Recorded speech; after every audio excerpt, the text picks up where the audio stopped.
Qing's prose talking about women. Many men look down on women, thinking that women are less intelligent, and therefore only play for fun. Little do they know that just when he thinks he is playing with her, in fact, she has already played with her. There is no erotic incident that is not initiated by a woman, or is acknowledged by a woman on the spur of the moment. There are very few real rape incidents in the world, so those who do it are just women who regret it afterwards and take advantage of legal provisions, so to speak. What a woman says may not be reliable, because hypocrisy is a woman's true nature. If a woman does not know hypocrisy, she will be looked down upon by others and may even be unable to survive on her own. For example, everyone has sexual desire, but women will never admit it. If a woman dares to admit it to herself, how will it sound to others? Another example is that in terms of decoration, women know how to use powder puff-like fake breasts to fill their chests, use stiff and tight belts to slim their waists, and add a beautiful dress that is suitable for pretending to be the size of their chest and abdomen to cover up. After all, this is the cleverness of women. Stupid women only know how to expose the weaknesses of their bodies, exposing their 2 arms covered with rinderpest scars, and even showing off their breasts. Either the head and neck look too thick, or the skin is wrinkled and dry, which is really bad. Women are mysterious. What is the mystery? Half of it is prudery and half of it is not seriousness. For example, women like bad men, but on the surface they pretend that he is too dishonest. At that time, if the man actually becomes honest and conscientious, the woman will be disappointed, and her expression will immediately become unhappy. So the man will try to figure it out, and sure of her thoughts, he thought that women were really unpredictable, but in fact it was his own stupidity. Another example is that women who sell pornography as a profession have to use excessive lewd words to provoke men. If men think that such women are really exciting, this is also wrong. Some people say women are the most well-behaved girls in the house, and there is some reason for this. Sexual desire is easy to satisfy, but excessive stimulation will make you feel numb. Therefore, besides money, what a dirty woman desires is actually spiritual comfort. And what about upper-class women? When you are full and warm, you can think about it, but thinking will not produce results. The husband of Gala is incapable of doing anything, and he is afraid that the drunkard's intention is not there when it comes to your door. It's time to talk about marriage again. Women are different from men. The higher a man's status, the better his knowledge, and the more money he has, the chance of getting married will be directly proportional to these. While for women, it must be inversely proportional, because when it comes to sex, men are more faithful than women. Men only love women's youth and beauty, and have nothing to do with anything else. Beauty is innate, but youth is short-lived and cannot be obtained through human efforts.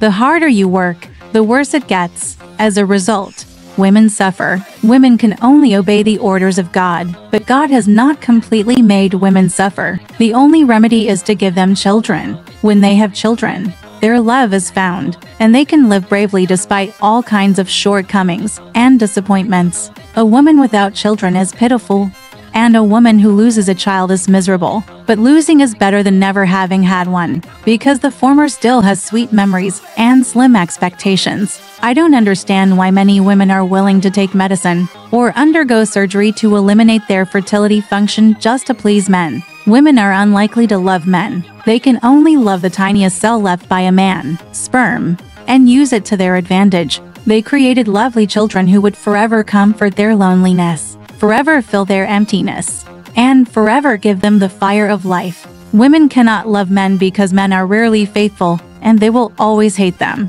Women's love is too lingering. The initial lingering will make men nostalgic, but later on it will make them feel more bored and disgusted. Therefore, many women are hysterical and suspicious at home all day long. They feel that their husbands are messing around with other women as soon as they go out. When they come back later, they are suspicious that he will do something inappropriate. On the one hand, I hate him in my heart, but on the other hand, I can't trust him. I even feel that every female guest who comes here is luring her man, and the male guest is suspected of luring her husband out to do evil. The man couldn't stand the trouble and noise, and finally ignored her, so she quickly filed for divorce. This was probably due to vanity and thought it was shameful to be abandoned. This kind of hysteria can only be recovered gradually after the man really runs away, because the woman is completely determined at this moment. Anyway, if there is no man, she is not afraid of others taking what is mine, and I am the only one to soak in other people's. A woman who has lost love has the same mentality as a disabled person, suffering from abnormal psychology due to her flaws. The blind man is particularly vicious when he twists a child.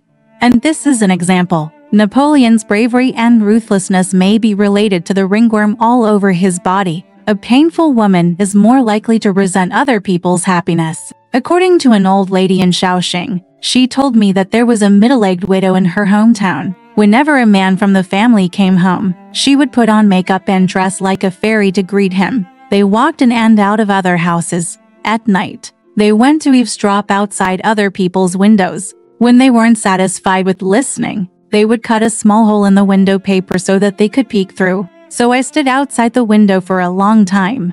And the more I listened, the sadder I became. I had to go home, put on a white dress and a white skirt, let my hair down, burned incense in the room and knelt down, cursing the Shinto for being unfair. Other women were obviously frivolous, but they still let me. Her husband and wife were reunited. But someone like me, who had never done anything evil, wanted to be separated. While telling the story, he kowtowed as if pounding garlic until dawn, and a large black spot appeared on his forehead. There is also a kind of old maid whose abnormal psychology is known to others but not to herself.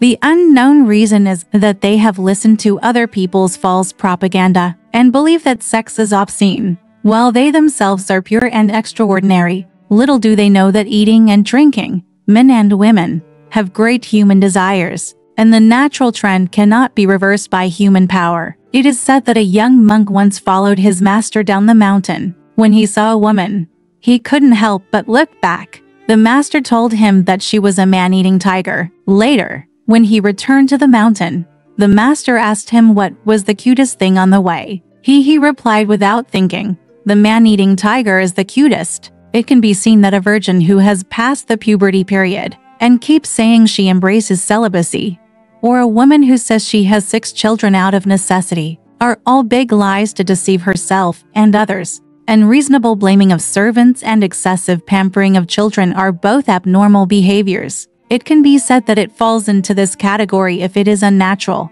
A woman who is good at blushing is not because she is serious. Maybe she has a more urgent need in her heart, and the expression on her face is unavoidable. At the same time, a very clear-minded woman may not necessarily have the same temperament as a man. Perhaps she has desires. She wants to shorten the distance between men and women and be closer to men. Women cannot woo men directly. This is the biggest disadvantage for women.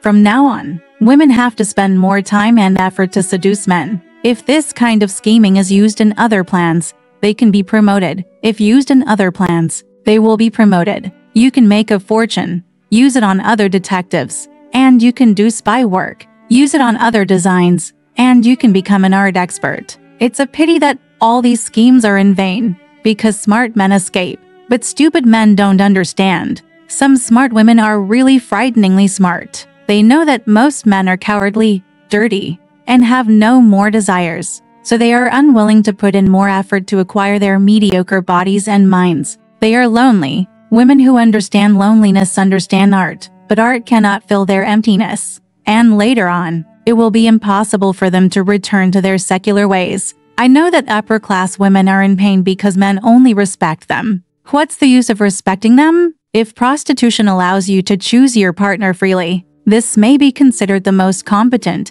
and enjoyable occupation in the minds of upper-class women. The existence of a prostitution system is a major threat to women. From then on, men can escape, despise, and ignore women's legitimate love, which finally makes women devalue themselves and treat themselves as commodities. Although there is a difference between the clear price and the black market in transactions, once the high-class women are selected by the wealthy, they are like hoarding goods that will never be released, while the low-class women change hands again and again. Although they can fulfill their functions, they always feel that they are wasted too much, and they soon become worn out. Youth is just a moment of brilliance. When it is beautiful and beautiful, it is admired by others but does not know how to be glorious and happy. In an instant, the firepower fades and women understand things, but they can no longer burn fiercely, and they cannot be in the limelight. Therefore, a woman who has just reached middle age often has an amazing flashback,